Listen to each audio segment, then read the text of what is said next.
Hello, everybody, and welcome to Limited Level Ups. I'm Alex, and today we're going a little bit deeper on Duskmourn. The format, just simply put, has been awesome. It's been my favorite format of the year for sure, and I'm just really excited to talk about the cards, talk about the format. Usually what I do for the second episode of the podcast for each format, I usually like to focus on individual cards, talking about underrated cards, overrated cards, interesting two-card interaction. Usually I list this episode as like the card evaluation level up episode for whatever format it is, and we're going to have a lot of that today for sure. But it's going to be taking a backseat a little bit, only going to be half the episode, because I think there's still a ton to cover as far as format framing goes, big picture ideas. Certain parts of the format have settled at this point. Certain parts are still evolving. Just a lot I want to talk about that isn't necessarily about individual cards. So the first half of this episode, you can kind of think of it like a continuation of last week's State of the Format Address episode, and then second half, we're going to get into those individual cards, some groupings of cards, some archetypes, all the stuff you would usually expect from the second episode of the format. Two things I want to talk about just quickly before we get into the meat of things. Number one, there is an arena open, not this weekend, but next weekend. So doing my usual PSA of, there is an arena open. I know Wizards doesn't market them very well, but they're there if you want to play them. And I'm doing it a week early just because a lot of the time when I say, hey, there's an arena open this weekend, it's like the week after people are making plans, so it's a little bit too late. So if you are somebody who wants to play in those opens, maybe clear your calendar. I thought I'd move up that PSA just by a week a little bit to give people a little more breathing room. And then second thing, last episode, I was talking about Duskmourn, talking about how great of a format I thought it was. Today, like I already kind of said, my opinion has not changed. I think this format is really, really good.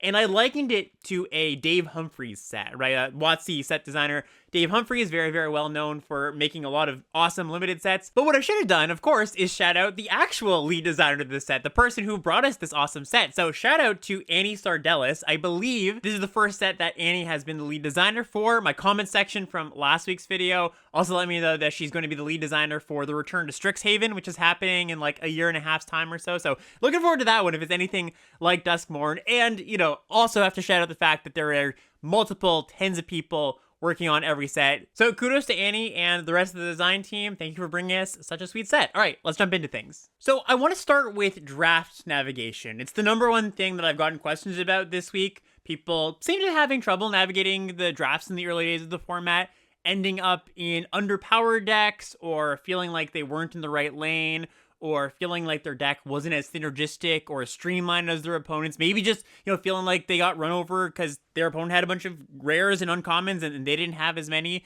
And with that being the case, I wanted to get to the bottom of why this was happening and what draft paths people were taking that landed them in underpowered decks or inconsistent decks. So I went through a bunch of draft logs, like I usually do, from patrons and people who I coach. And I think the main culprit here is not staying open long enough, locking in too early, and specifically for this set, being too willing to draft commons too early in the draft. There are very few generically good commons in this set, and there are a lot of excellent uncommons. And the more and more that I've drafted this set, the more I realize that one of my main goals in draft navigation is just finding out how to get more uncommons or rares, but mostly uncommons because you're going to see those more often, more uncommons in my deck, and being very picky, very choosy about the commons that do end up making my deck. I want to make sure that they're some of the top commons or a specific synergy piece, maybe a common that does excel in a certain color pair. I think right now people aren't being choosy and picky enough about those commons and are ending up with too many kind of middling playables. And I think in a lot of ways, this is sort of a symptom of the play booster era, because what they've done with commons now, for the most part, is they're almost all playable, right? They're almost all, you look at the card and it's like, yeah, that's a playable Magic the Gathering card. I have no issue putting that in a limited deck. At least you would think so, right? But I think because more uncommons are making their way into people's decks, because there's just more of them, and they're more juiced, and they're just, I think, fewer filler uncommons. Limited has just changed a lot in the past year in the play booster era, where it's not like about the commons anymore, it's about the uncommons, and the commons, for the most part, are just filling in your curve, are role players. They're not anything special, right? You're really thinking about how can I maximize my higher rarity cards less so, okay, here are 15 commons in colors that are kind of open. I ended up with a pretty good deck. That used to be the case. I used to be pretty happy just being like, hey, yeah, red and blue are pretty open, and I got 10, 11, 12 of the pretty good commons. That used to be the recipe for a pretty good deck. But now that the composition of decks have changed and the power level has just been boosted and you're facing more uncommons and more rares more often, I think your standards for a generically playable card should go up quite a bit at this point. Like, this is something that's been in the back of my head for the past year. I think you can apply this to a lot of the sets we've had this year, although for whatever reason, it's been more pressing in my mind with Duskmourn. But this really just clicked for me when I had a coaching session this week. And we were just going through some packs, and we got to a pack where there was a Meat Locker slash Drowned Diner. It's the blue room that one side taps things for a few turns, the other side draws some cards. And the person asked me, like, oh, what do you think of this card?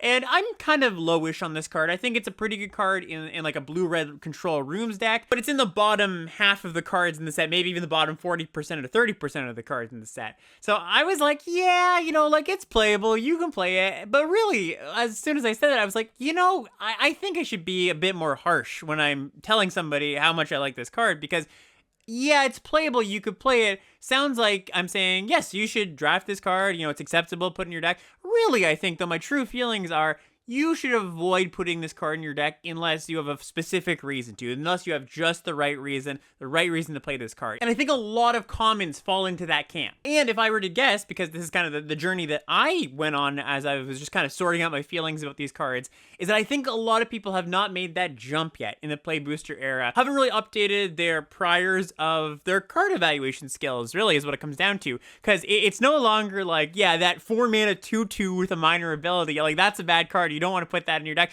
People intuitively know that cards that are very underrated, you don't want to play those cards. But I think now, because the bar has been raised, you're not looking for functional Magic cards. You're looking for great Magic cards. And now I'm not going to call them unplayable, of course, but now the quote-unquote unplayable cards are those kind of like, yeah, this is a fine card. You can put in cards like Meat Locker, cards like, just going through the set. Another example might be Appendage Amalgam. This is the 3-mana 3/2 flash when it attacks Surveil 1. The cycle of Land Cyclers really fell into this for me. I've seen way more Land Cyclers in people's decks than I would personally choose to play. I think people are kind of just like, yeah, it's a functional card. It's a split card of go get a land or play a big dummy. Both those cards, not particularly good. You can just do better. And I'm not saying that these cards don't make my deck. I want to be clear here. This isn't the case of, oh yeah, you should never play a Land Cycler. You should never play an Appendage Amalgam. It's much more a matter of where you should be happy taking these cards, and more specifically, the level of card that is acceptable to take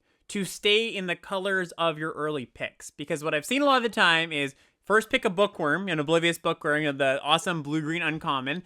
Then second pick, maybe, a good green uncommon. And then you take a Meat Locker, right? To use that Meat Locker example again. And this might be a specific thing where Meat Locker is a card I think people are overrating in general. But I have seen third pick Meat Lockers, and that's something that I generally would not recommend doing. So instead of locking in and be like, yeah, I'm trying to build a blue-green deck, and I'm just going to take, some functional blue and green cards to go with my good uncommons, I'm much more likely now to speculate on good uncommons of other colors, even though they might not mesh with what I have going on at all. They could be completely different colors, right? I could have that situation where I first pick that Bookworm, get to pick 3, get to pick 4, I see a Disturbing Mirth, which is the black-red enchantment uncommon that when it enters, you can sack a creature or enchantment, draw 2, and when you sacrifice the Mirth, you get to manifest Dread. That card is fantastic. If there's no phenomenal blue and green cards in that pack at pick 3 or pick 4, because remember, that's still early in the draft, it's still early in pack 1, I'm just going to take that Disturbing Mirth. And I use some kind of crappy examples like Meat Locker and a Land Cycler. Like, I think most people aren't third picking the green Land Cycler when they're blue-green.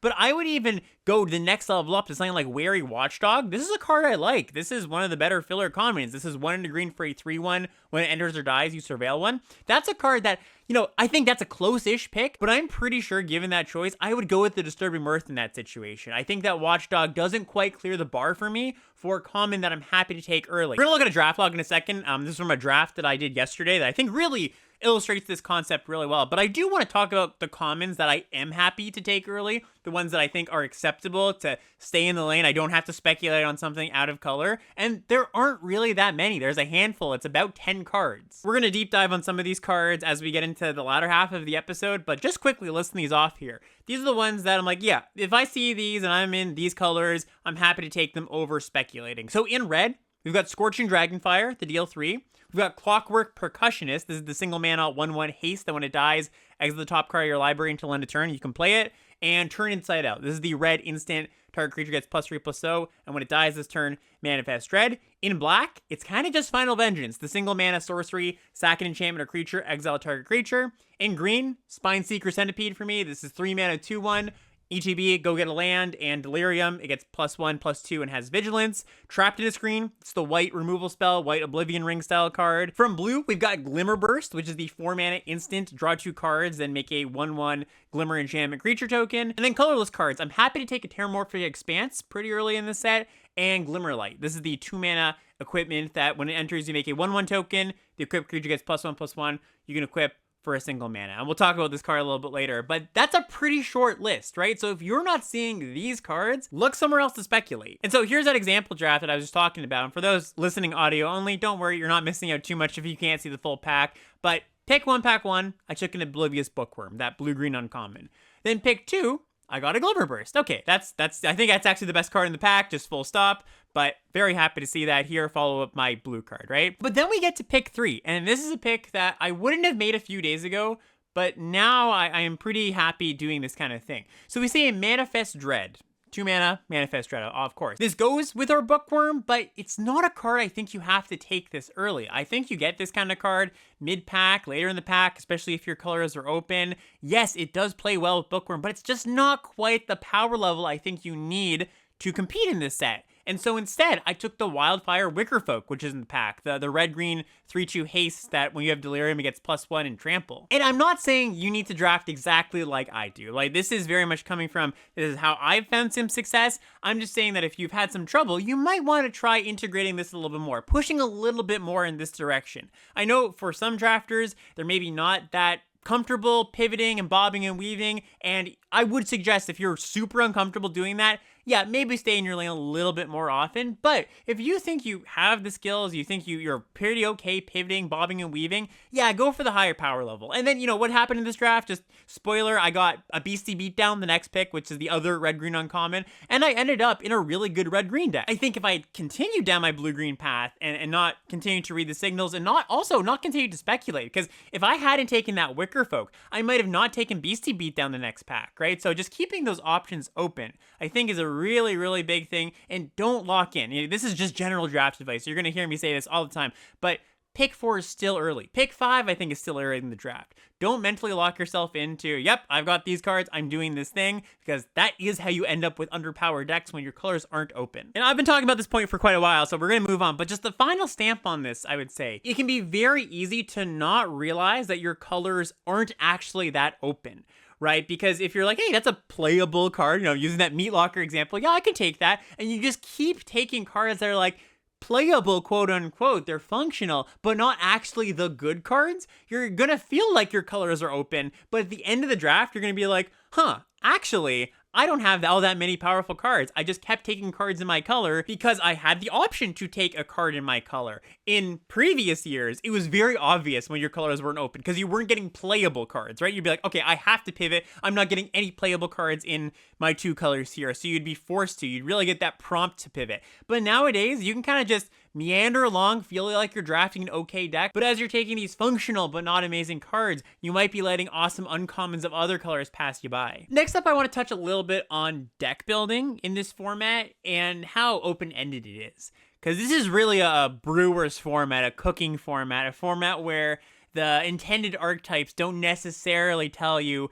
exactly how you're supposed to build your deck. They're there as signposts, as handholds, as saying, hey, yeah, black, white, that's Reanimator. You're supposed to be doing the Reanimator things. But most of my black-white decks, I haven't actually found to be doing that. Blue-red, another good example where it's like, yeah, this is the room deck where you're doing the room thing and you're playing the late game. But I've also had some pretty good blue-red aggressive decks. And some of these color pairs are going to be the default more often than not, but especially after coming off of Bloomburrow, which is super prescriptive. It's like, this is your color pair, this is what you're doing. I think Duskmourn gives the brewers of the world, the people who really like to cook, so much more room to play with. No pun intended, I guess pun intended. Everybody should intend their puns. Pun intended, more room to play with. The people like Ethan Sachs, Lord Tupperware.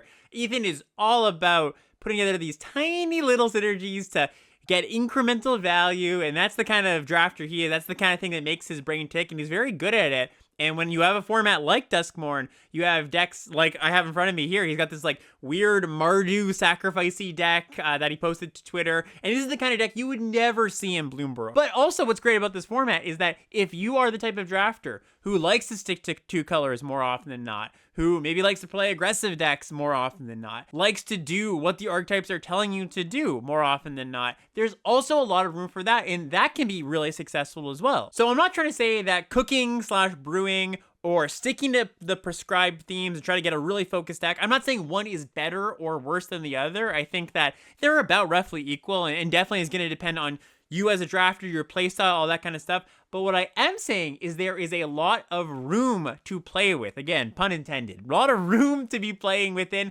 which means there are more opportunities to be making mistakes in the deck build. I'm going to use Bloomburrow as an example again. When you are building in Bloomburrow, most of the time, you are just kind of focused on your fundamentals. Make sure you have a good curve, enough interaction, make sure your rough, loose synergies kind of are there. You're playing the rabbits in your rabbit stack. There wasn't a lot of room to make mistakes. It was kind of just like, well, here are the good cards, I'm playing the good cards. But I think in Duskmourn, because things are more flexible, people are making deck building mistakes because they are always sticking to the prescribed thing you should be doing and putting cards in their deck based on, well, my blue-green manifest, let me put a manifest card in my deck, when there's a lot more things to be thinking about strategically when you're deck building. So I've got a thread pulled up by my set review partner, Mark Anderson. Go follow Mark on Twitter, by the way, if you haven't already. He posts a lot of really good things. He often documents his exploration through formats for formats that he plays a lot, and he's been doing that a lot for Duskmourn, and I'll link that in the description down below. But he had a really, really insightful thread about blue-green. I thought it was great.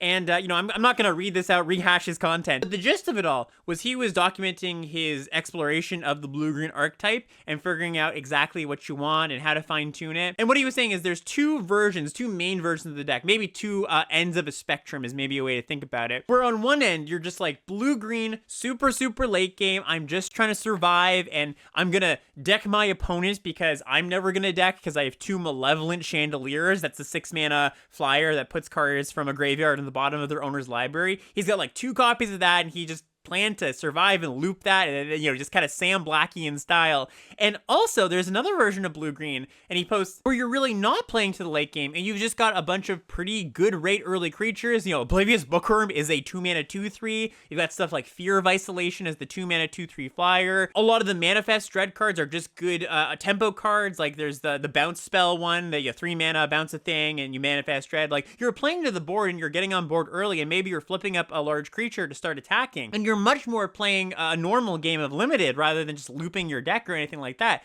And if you're not thinking about blue-green as a spectrum like that, you're just going to be like, well, blue-green is going to be Manifest Dread. I'm going to take cards that say Manifest Dread. And you might stumble upon a fine deck, but I think it's super critical to just ask yourself, how is my deck winning? Do I foresee myself going to the super late game?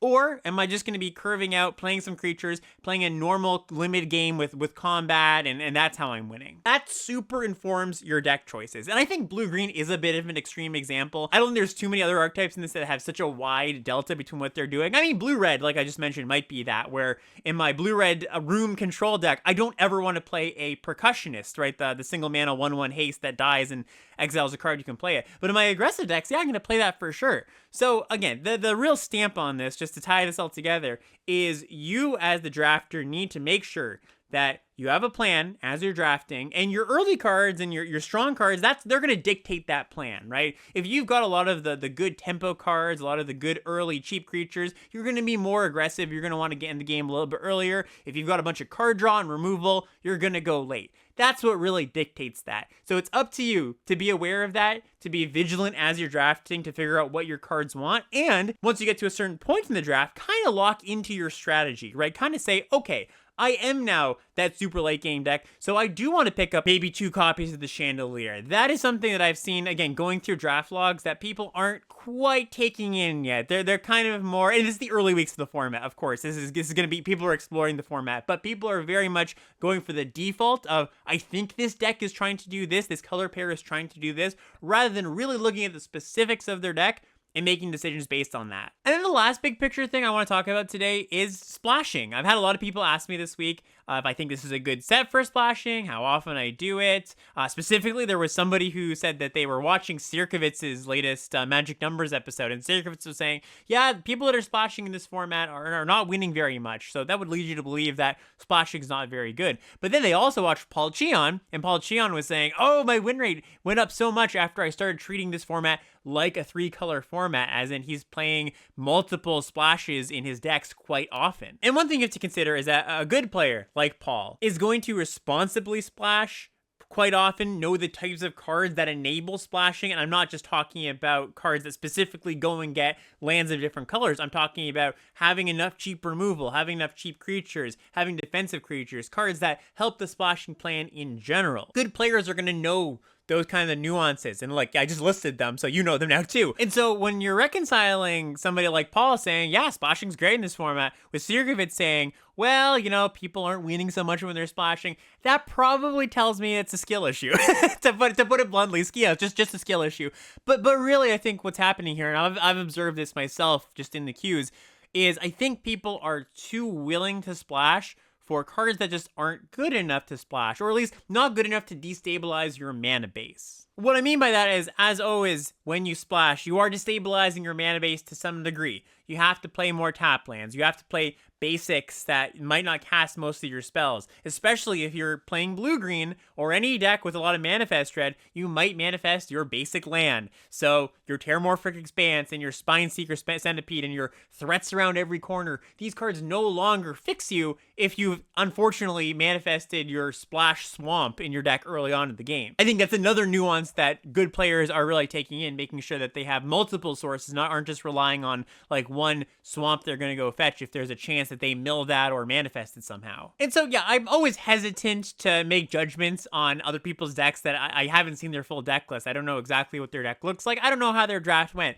But I can say that I've seen a lot of decks that kind of raise an eyebrow here or there. Maybe they're splashing out of necessity because their draft went kind of in a wonky way. But I imagine at least some people are splashing just because they think, okay, well, I want to get more powerful cards in my deck, while not recognizing the cost to their mana base. So when I am splashing, and I do think it is a reasonably good format for splashing, there's a lot of fixing, there's lands at common, Terramorphic Expanse, I want to make sure that I'm splashing mostly for rares, right? I want to splash for the Swarm Weaver. I want to splash for Nico, Light of Hope. I don't want to splash for like a Drag to the Roots, right? The 2 black-green instant kill a thing. If you have Delirium, it costs 2 less. I mean, I can see myself splashing this card if I had good fixing and I was light on interaction. That's something I might do. But it's not a card I actively want to splash. It's just not quite good enough to destabilize my mana base. And I think a pretty good rule of thumb is in this set, if you're splashing, it should be for a rare for the most part. There are some exceptions, but a lot of the top uncommons that you might want to splash are all cheap cards. It's stuff like the Oblivious Bookworm. It's stuff like the 1-mana 1/1 in white that whenever you trigger Ear, you put a counter on something. It's stuff like Sheltered by Ghosts, which is the aura that exiles something, gives your creature lifelink +1 and ward 2. You don't really want to be splashing these cards that are at their best in the early parts of the game. You want to be splashing, just like usual, splashing cards that have high impact no matter when you draw them. And this is all going to be par for the course. For people that are fairly experienced, I'm not really saying anything too new here. And so what I will say for a bit of set-specific advice is I do like to speculate on lands kind of just below those top 10 commons I was talking about. Those commons that I'm happy to take early in the draft.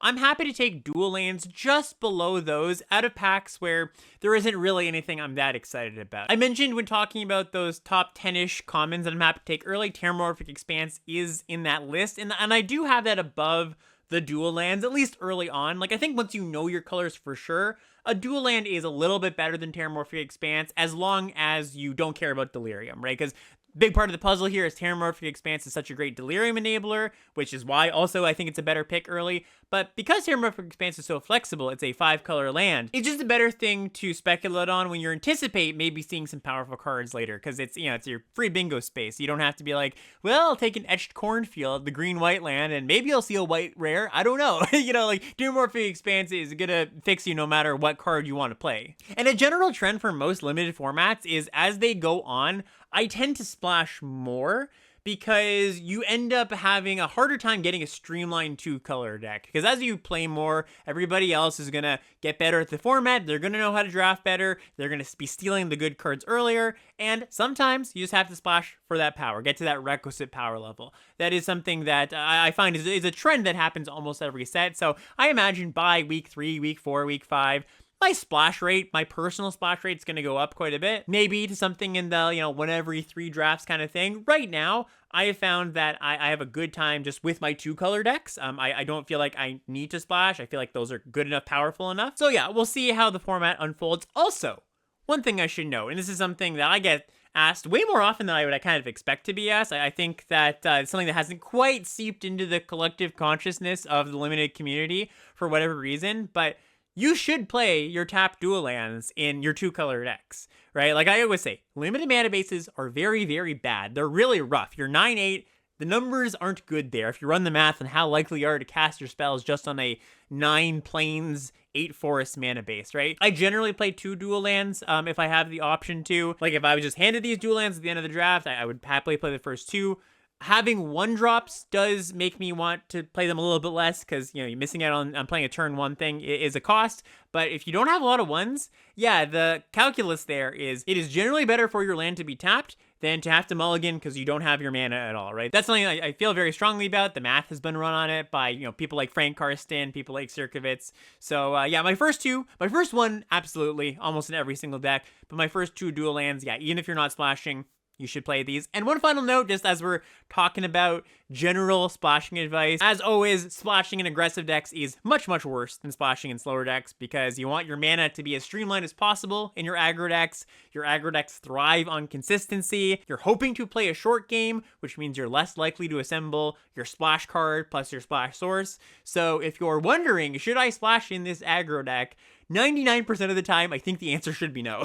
And just before we do get into talking about some individual cards, talking about my favorite new archetype, do want to shout out the Patreon. Patreon.com/limitedlevelups. That is the place that you can go if you want to support the show, if you like hearing me talk about Magic, if you feel like you learned something, if you feel like maybe you want a few more drafts, go check it out. There's a bunch of rewards over there that we like to give back to you if you want to support us. Those rewards all focused on getting you better at limited Magic in some way. There's a coaching tier, there's a deck tech and draft log review help tier. I can't say thank you enough for the support. It really just helps me keep on doing what I love to be doing. So yeah, go check it out if you're interested in either supporting the show or those benefits. Patreon.com/limitedlevelups. All right, moving on to the second part of our episode here where we talk about some more individual cards, and we're going to start with an archetype actually because it encompasses a lot of the cards that I want to talk about. Black Red. And Black Red was not in my top decks last week. It has since moved there. I think mostly because of how people are drafting this format. I see a lot of the cards for Black Red quite late, especially some of the commons that a lot of other decks don't want, but some of the premium uncommons too, like Disturbing Mirth. Let's just start there, for example. This is Black Red for an enchantment. And it says, when it enters, you may sacrifice a creature or another enchantment. If you do, draw 2 cards. And then when you sacrifice the Mirth, you can manifest Dread. This card's awesome. In the right deck, it's basically just 2/2 draw 2 cards. Also plays very well with copies of itself, because you can just keep chaining them, right? Like, you can sack one Mirth to the other one. That works just fine. This is on the level of the premium uncommons from the best decks, like the Bookworm. It's just as bad as good as the red, white, golden commons, Mayhem, the Token Maker, and Arabella, the 1/3 that attacks and drains the opponent. Like, this is that level of power, and it's not being taken at that level. It's going quite a bit later. Oh, and also one thing before we get into a few other cards is that I think that this is the best black deck by quite a bit. A lot of black's commons that are some of the better commons do play at their best in this deck. So Final Vengeance, like I mentioned before, single black mana, sack a thing, exile a target creature, specifically sack a creature or enchantment. That's very relevant for the cards we're going to talk about here. But then something like Innocuous Rat, too. This is the 1 and a black 1/1. When it dies, Manifest Dread. This card is like kind of an okay roadblock in a slower black deck, but if you are the sacrifice deck, you're able to sacrifice this for value, get your 2/2 out of a removal spell, Final Vengeance. Like, that is really, really good. That turns into quite a good 2-drop. Some other uncommons here, Nowhere to Run. This is 1 and a black for an enchantment with Flash. It gives something -3/-3. And this card is just a good card, but it's at its best in this deck because it leaves around the enchantment, right? You kill a thing, and you got the permanent, the piece of cardboard to do something with later. And that's a theme you're going to see in a lot of the cards I talk about here. You just want cards that do a thing and leave something behind. A lot of the rooms in this color. So for example, Painter Studio / Defaced Gallery. This is the one where you can pay 3, exile the top 2 cards of your library. You can cast them till the end of your next turn. And Defaced Gallery is the 1 in a red. Whenever you attacking creatures get +1/+0 until end of turn. So sometimes you sacrifice this. Sometimes you use it for that +1/+0. But it is a thing that just sticks around. You can sacrifice it. Another one, this is a common that I like quite a bit. This is a card that I've been coming up on more and more, especially in black-red, is Ticket Booth. This is a red room, 2 in a red for a room. Unlock this door, Manifest Dread. And the other side is Tunnel of Hate for red. When you attack, target creature gains double strike until end of turn. Sort of like Painter Studio Defaced Gallery, where you can keep it around for that double strike thing, but a lot of the time, especially with this one, you're just going to want to sacrifice it. So think of this just as a 2/2 that gives you a piece of cardboard to sacrifice. Also, just a small sub-theme of this deck is Delirium. There's a lot of pretty good black and red Delirium cards you can pick up, especially at uncommon. So an example is the Stick Twister. Osseous Stick Twister, 1 in a black for a 2/2 lifelink artifact creature. If you've got Delirium on your end step, you make your opponent either discard a card, sack a non-land permanent, or this thing deals 2 damage to them. There's also Fear of Burning Alive, the 6 mana 4/4 that comes in and domes the opponent for 4, but if you've got Delirium, it domes a creature as well. So just having Manifest Dread cards in this deck is often a pretty big benefit, because this is a deck that wants Delirium and actually gets Delirium pretty easily, because not only are there, just decent Manifest Dread cards running around, the Ticket Booth, the Innocuous Rat I just mentioned, but also a lot of your creatures are artifact creatures. So one of the most important ones here, Clockwork Percussionist. This is a card I mentioned as I'm happy to take this early. This is, I think, one of the most underrated cards in the entire set right now, as in it's one of the best performing commons, and it's being taken like middle of the pack, wheels sometimes. This card is just great. You can sort of think of it, like if you're trying to just gauge in your head how good is this card, sort of think of it like a red Thraben Inspector. You don't get to have your cake and eat it too. You get to sacrifice the card to get a card, but haste makes up for that to some degree. Being an artifact creature that contributes to Delirium makes up for it to some degree. I'm happy to play basically as many copies of this card as I possibly can get in this deck. It's the exact 1-drop you want. Not that there's a ton of ones going around for this deck, but it's the one that I'm looking for. And then, of course, you've got your Act of Treason variant uncommon. That's obviously going to be good. The Steel and Sack is alive and well here. Also, Betrayer's Bargain, 2 mana instant. You deal 5 to something, but to cast this card, you either have to pay 2, so it costs 4, or you sacrifice a creature or enchantment. So just a good removal spell, synergistic removal spell. The other black-red uncommon here, Sawblade Skin Ripper. This is 1 black-red for a 3/2 menace that you can pay 2, sacrifice another creature or enchantment, put a +1/+1 counter on the Skin Ripper, and at the beginning of your end step, if you sacked 1 or more permanents this turn, the Skin Ripper deals that much damage to any target. Any target, by the way. I for a long time had it in my head this only dealt damage to players, but you can kill creatures with this thing. This card is solid, above average, I would say, but it does really want you to have a lot of fodder, right? If there's not a lot of things you're just happy sacrificing, this card's just going to be a 3-mana 3/2 menace with a minor ability. That's not bad, I'm not sad about that, but it definitely has a range based on how much fodder you have in your deck. And then a card that, shout out to Mark, once again, I know he's been kind of toying with this card, not just in red-black, but in like the decks where you just have like a black Eerie Shell. Cracked Skull. This is 2 and a black for enchantment. It's an aura, enchant creature. When it enters, you look at target player's hand. You may choose an online card from it. That player discards the card. When enchanted creature is dealt damage, you destroy that creature. So being able to take a card for your opponent's hand and then sack this to whatever, you want to sacrifice. Like, that's a pretty good deal. It's a permanent that does a thing when it comes in, able to sacrifice it. I'm not trying to say it's like a key card for this deck, but it's a card you get very, very late and does what this deck's trying to do. So yeah, I would just say, keep your eye out for this. If you're somebody who Black-Red just like wasn't on your radar, I know it's not a deck that a lot of people are talking about right now. I'm just slowly over the last few days have started to see an increase in people talking about it. I would go in, especially for Disturbing Mirth. This card is fantastic. This is a card, I used it in my example earlier about speculating. This is a card I would be very happy to speculate on early in the draft. Next up, let's talk about the equipment in this set. So usually, equipment's not very good in Limited. Not for any particular reason other than they don't like to push equipment too much, because common equipment that are too good tend to be pretty obnoxious to play against. Just all your creatures become awesome. But I think they struck a really nice balance with the equipment in the set. So we're going to start with the common first, Glimmerlight. This is the 2-mana artifact, equip cost of 1. When it enters, it makes a 1/1 white Glimmer enchantment creature token. The equipped creature gets +1/+1. I think such a wide range of decks want this card. So blue-white is really happy to play it. It makes an enchantment. It also just makes all of your small creatures a little bit better. If you have multiples, you can slowly start sending your 1/1s in. Blue-white does a really good job of making 1/1s through Gremlin Tamer, and there's the white room at common that makes a 1/1. In Black-Red, it gives you something 2 permanents. You can sacrifice one of them. Notably, you can't sacrifice the Glimmerlight. It kind of feels like you should be able to. A lot of times, when they have a sacrifice theme, they say sacrifice a creature or artifact. In this set, of course, it's creature or enchantment, so you only sack the 1/1, but that's still a pretty good card in Black-Red. In Red-White, I like it quite a bit. Just make any of your small creatures a little bit better. Often that can change the dynamics of combat, make your opponent need to block in places they would otherwise be able to just eat your creature. Again, multiple of these can give you a really good late game plan, just being able to go, okay, like suit it by 1/1, send it in as a 4/4, and just keep doing that every turn. Even in like blue-green, like if you are that more aggressive version of blue-green, making all your 2/2s, 3/3s, like that's a meaningful upgrade in this set, especially when you're going to be facing a lot of other 2/2s from other people in Manifest Dreading. There was actually some discussion on Twitter, some discourse, let's say, on Twitter this week, where Fake Jake Brown, another good Limited player, often posts on Twitter, just, regarding data and experience with the format. And Jake was making an argument that this is the best common to pick one, pack one, just for flexibility reasons. And he got a lot of pushback against that. And I also don't agree that it's the best common to pick one, pack one.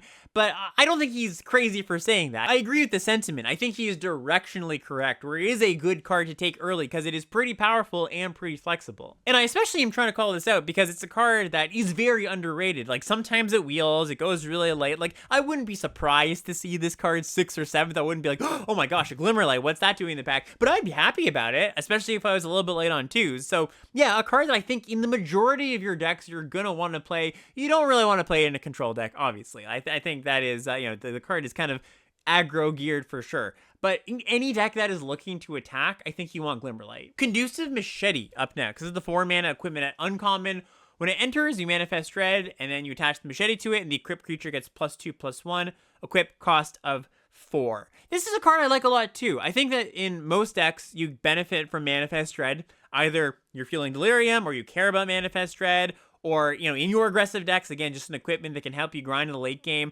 This is a card that is getting taken higher than Glimmerlight, which is kind of funny because I think it's a little bit worse than Glimmerlight. It just happens to have that uncommon set symbol, so I think people are taking it a little bit higher. But I do know there are some folks that haven't quite caught on to this being a good card, partially because I think there's a lot of cards that have looked like this and Glimmerlight in the past, just these junky equipment that, we kind of have been trained to be like, oh, this isn't good. We don't really want this. But I do think Conducive Machete is good. Again, not quite as good as Glimmerlight. I'm not super happy to take this early, but starting around 4, pick 5, pick 6. If I want to take a kind of a flexible card, I'm happy to take it there. And then one that I was not a believer in until this week, and I started playing it more, Saw. This is the 2-mana equipment at uncommon. The equipped creature gets +2/+0, equip cost of 2, and when the equipped creature attacks, you can sacrifice a permanent other than Saw and the creature it's equipped to.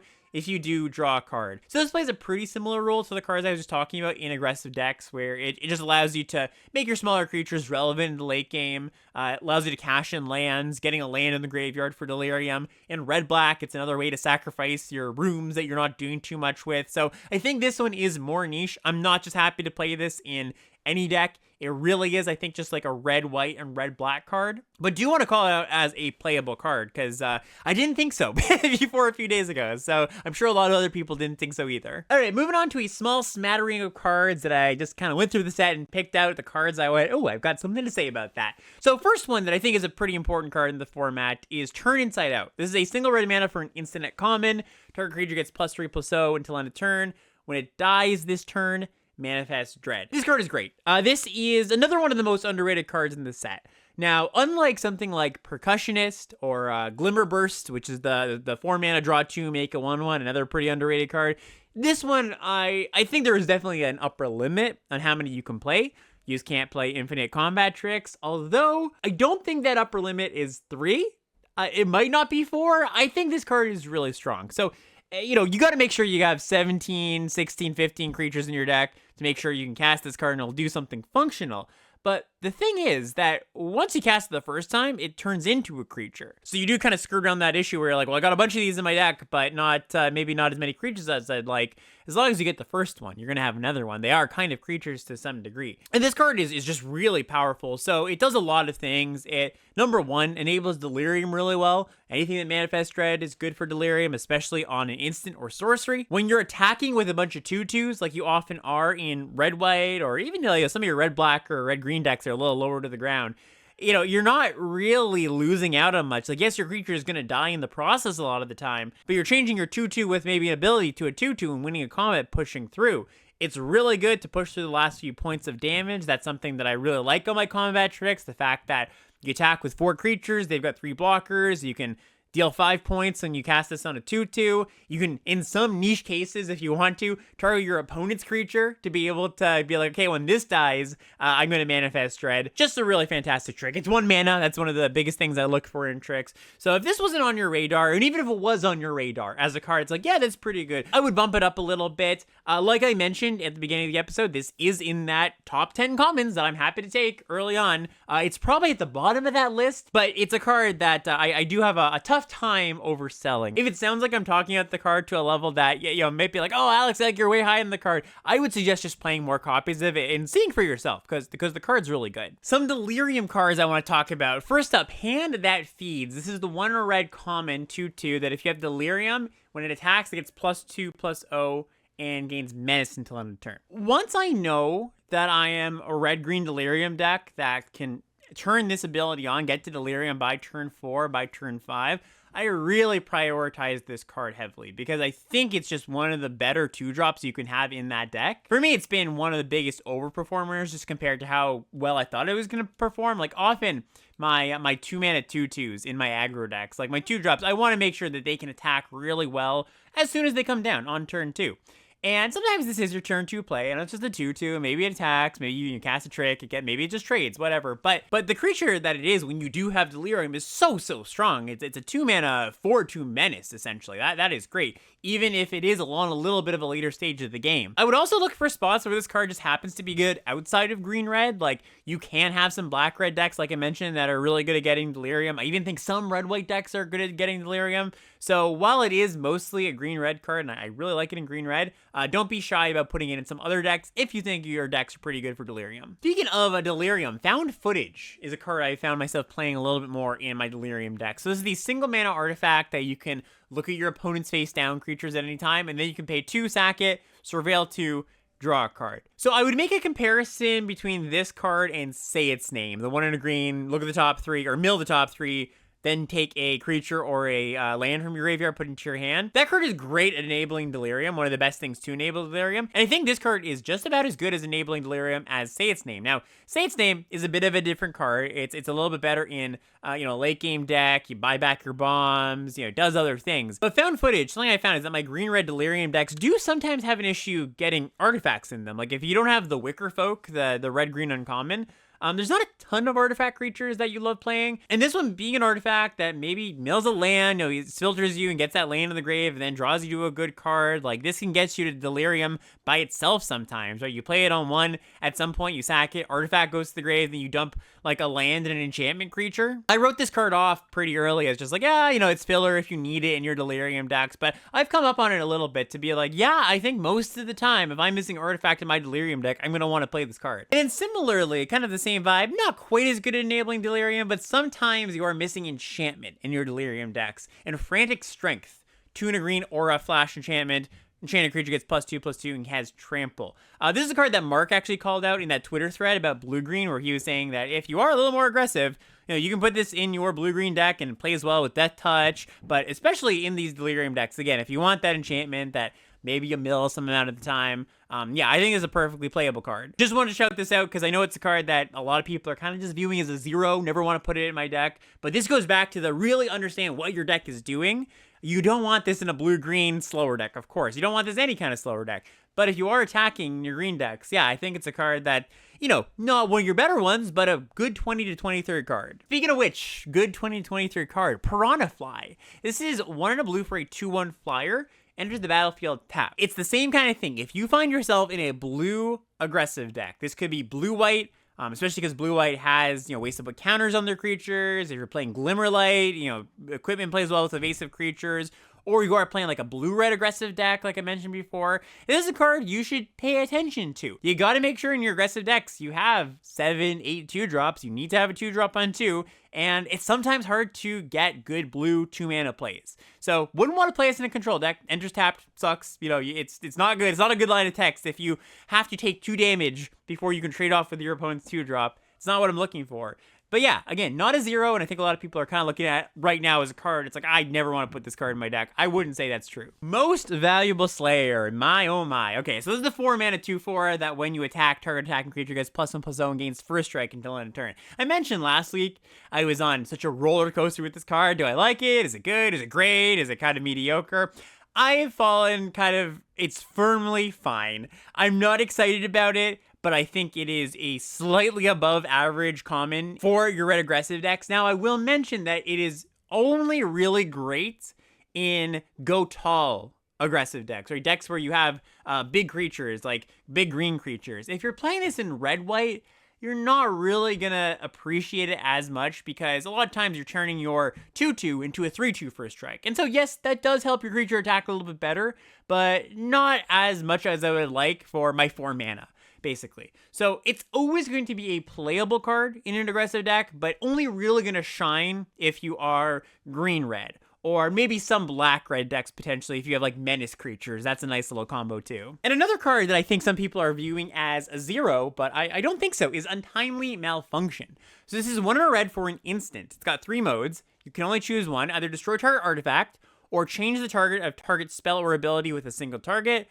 or 1 or 2 creatures can't block this turn. So that middle ability, when you get to redirect a removal spell, it's just a complete blowout. Like, you feel like you lose the game on the spot when that happens to you. But it's very difficult just to, like, hold up 2 mana in your aggressive deck. You don't want to be, like, sitting around holding this up unless your board is just, like, super developed and you're just hoping your opponent doesn't have removal. You're not going to hold this up in the mid game, the early game. Really, if you had a card that just had that effect, you just wouldn't really want to play it.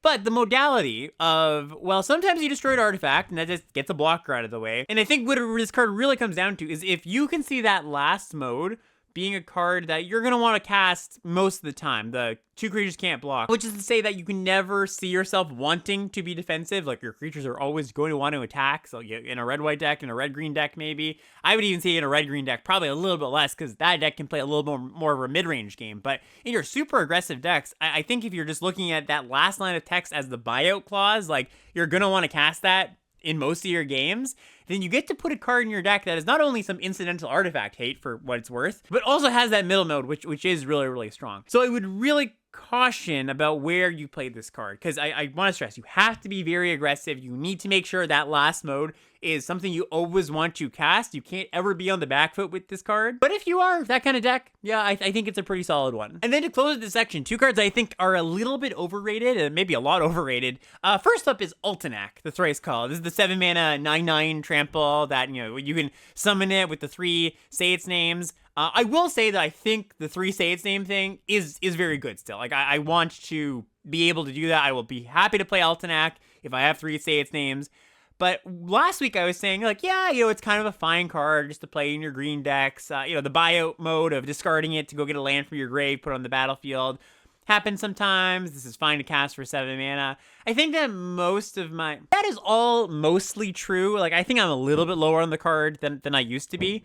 As in, I'm more picky about when I play it. I think I kind of was thinking I'd be okay playing it in a Red-Green Delirium deck as a top-end card, but the more I play Red-Green Delirium, the more I'm like, yeah, this is mostly a deck that doesn't want a 7-drop, right? It just wants to have cheap cards. So I do think it's still fine if you're not doing the Say Its Name thing in like a blue-green deck, a late-game blue-green deck. That's maybe somewhere that I could definitely see it. But the reason I'm calling this out is because if you look at where this card is taken on average, according to 17 lands, people are very, very interested in, I don't know if they're very interested in doing the thing, the Say Its Name thing, or they just think it's a generically good card to take early, but it's going like 3rd pick on average. And as much as I think the card is solid, I'm never taking it 3rd pick unless the pack is just like terrible. I can conceive of packs where I take a 3rd pick, but not very often. So if you're somebody who's taking it around there, I would bump it down quite a bit. Like I said, it's a fine top-end card in a slower deck. You don't really want it in, your red-green decks very often. Your green-white decks, your green-blue decks, some of the time don't even want it. So just,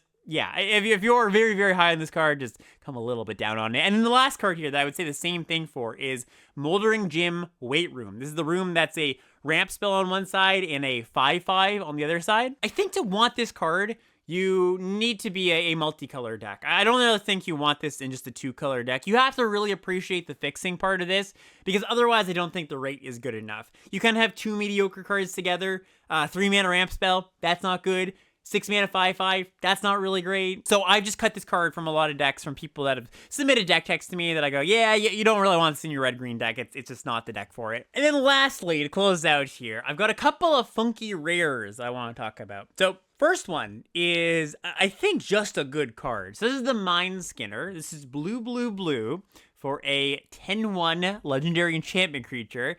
It can't be blocked, and if a source you control would deal damage to an opponent, prevent that damage, and each opponent mills that many cards. So that blue, blue, blue, that's scary. It looks like it's very hard to cast, but you're not really looking to cast this on turn 3. I think what you want to do with this card is just cast it on a later turn of the game, like around turn 6, where you've kind of played a normal back and forth game, you've exchanged some removal spells, traded some things off, and then this thing comes down and threatens to kill your opponent in like a turn, maybe 2. It kind of just asks your opponent the question, do you have a removal spell? And if they don't, they just lose, unless they can kill you the next turn. So I want this in a deck that already has threats that my opponent wants to answer. This isn't a control card. It kind of looks like a control card, and you think mill, you think control, but it's a card that you want to surround with other threats. Blue-white, I think, is a pretty good spot for it. Just, you play a Gremlin Trainer, your opponent goes, okay, I gotta kill that right away. They use the removal spell. Or just any deck that is going to pressure the opponent,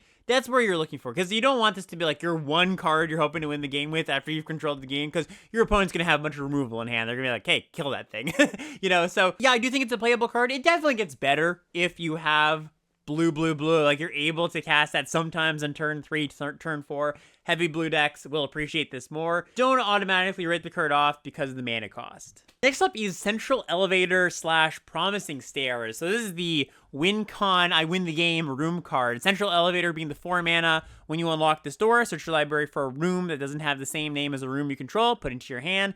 Promising Stairs, 3 mana. Beginning your upkeep, surveil 1. You win the game if there are 8 or more different names among unlocked doors of rooms you control. Yeah, I've already trophied with this card twice, and I think it does demand you to have a pretty specific deck. Like, you have to be the room deck. You have to have at least 4 rooms in your deck so you can actually achieve that I win the game mode. But I think it offers you something pretty nice in that if you have this card, you don't need to devote anything else in your deck to winning the game. Often in your control decks, you don't want to devote too many cards to winning the game, right? Because you want all of your cards, and especially in your opening hand, to be things that defend you, removal spells, card draw. And if you can just have this one thing in your deck, like this is the way you're winning, ideally with some counterspell backup so that, you don't just lose to a disenchant effect, it really frees up a lot of space in your deck. So you can devote more room to just defensive speed and to just making sure you're putting enough card draw in your deck to be able to find your cards you need. You don't have to put some sort of finisher or some way to close the game. You also don't have to worry about it in game, because sometimes when you're playing control deck, you're like, all right, getting kind of low on cards here. I do need to close the game here. So it skirts around a lot of those issues. You need to have the right deck for it, but I do think it is a legit card. And the last card here, Cursed Recording. So this is 2 red for an artifact. Whenever you cast an instant or sorcery, you put a time counter on Cursed Recording. If there are 7 more time counters on it, it deals 20 damage to you, so you mostly lose the game. But you can tap it, and when you cast your next spell, an instant or sorcery specifically, copy that spell, you can choose new targets. So this card is the one out of the 3 here that I'm the most iffy about. I do still have some reservations about it, but I've seen some decks from my opponents that it looks really, really good in. Obviously, you want to be spell heavy, and likely you want to be removal spell heavy. But it's a really powerful effect. 20 damage thing almost never really comes up because you're often going to have won the game before you get to casting your 8th spell after this comes down. So I would, it's something that you have to keep in mind, but it's also something that I don't actually think happens all that often. And unlike the last few cards we talked about, I don't want to sell this as like some excellent card, but I do want to sell it as not a 0. And I think especially as the format goes on, and you're not going to get as many just awesome cards as you did in the early days of the format where people didn't really know what was going on, I think this is a card that should be on your radar. And I've been saying this a lot today, just like, this card's not a 0. Keep it on your radar. I think that, by the way, I think this is a really cool thing, in a limited format when you see a card, they're like, yeah, that's completely unplayable. And I'm not flipping it to be like, wow, this card's amazing. I thought it was unplayable. But I am saying, like, it's not a 0. There's going to be spots where you play it. I think you want maybe 10, 11 instants or sorceries before it becomes a playable card. That's kind of hard in this set because a lot of the spell real estate is taken up by rooms. But again, just kind of want to put it out there. Put it out there as a playable card in some decks with some pretty specific parameters. Anyways, thank you so much for watching and listening. This was a blast. I had a lot of fun talking about these cards. Hope you enjoy listening, and I hope you're enjoying this format as much as I am, because I think 2022 and 2023 are going to go down in history as better years for Limited than 2024. Not that I hated 2024 by any means, but I didn't really feel like it had a banger until Duskmourn came out. So yeah, hope you're enjoying it. Hope that you feel like you're a bit more equipped to draft next time, and thanks for listening and watching. We'll see you next time. Bye, everybody.